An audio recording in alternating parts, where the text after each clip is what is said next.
dollar has been the world's most popular currency for over half a century, but that's starting to change. Our central bank's been meddling with the value of the dollar, and people are looking to replace it with something better. One currency has been making news lately: Bitcoin, a new digital currency.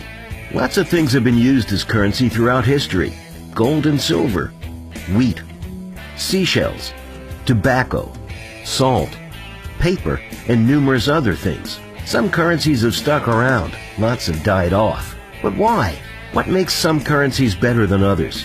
It's not any government decree, it's their properties. Certain properties are essential to a healthy currency, and if we keep score, the US dollar doesn't look so great, especially in comparison to historical favorites like gold and silver, or to Bitcoin. A sound currency stays valuable over time, has a limited supply, and is easily divisible and portable. If we want to compare currencies head-to-head, we need to understand the importance of these qualities. Imagine that a currency doesn't stay valuable over time. For example, let's say we use bananas as a currency. Well, bananas have a lifespan. They eventually rot. A large store of savings in bananas would eventually turn to mush, and nobody wants to trade rotten fruit with each other. The US dollar doesn't rot, but thanks to the central bank, it's lost about 95% of its purchasing power in the last 100 years. Gold and silver don't rot either. They're durable and have a long history of being valuable. Bitcoin also doesn't degrade over time. The ones and zeros will be the exact same 50 years from now. It's a decentralized currency, not issued by any one institution, which means its value is independent of a government or central bank. As long as people find it valuable, it will stick around. Next, imagine a currency without a limited supply. Let's say we use wooden nickels as a currency. What happens when people start carving their own? If people can easily create more currency for themselves, economic prices become meaningless.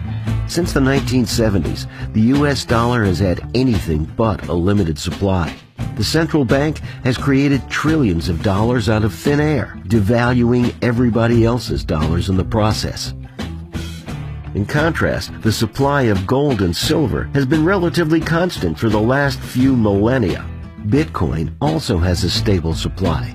In fact, at any given time, we know almost exactly how many exist and at what rate they will be produced in the future.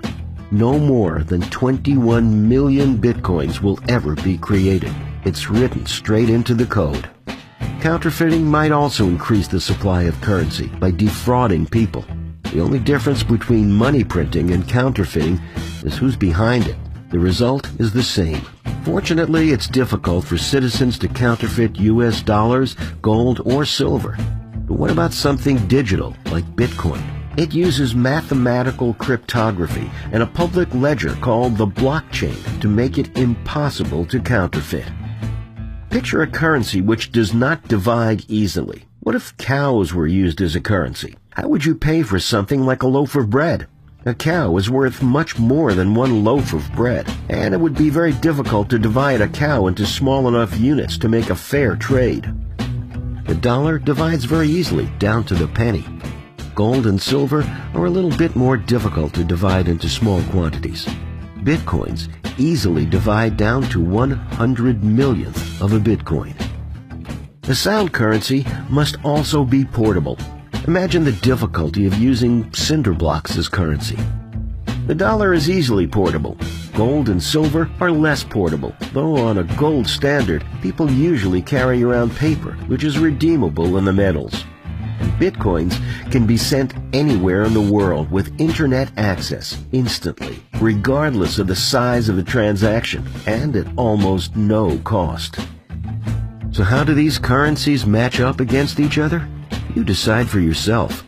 We can't know what the best currency is. We discover it over time. But if central banks keep inflating the money supply and people are free to choose, the US dollar likely can't stand toe-to-toe with its competition.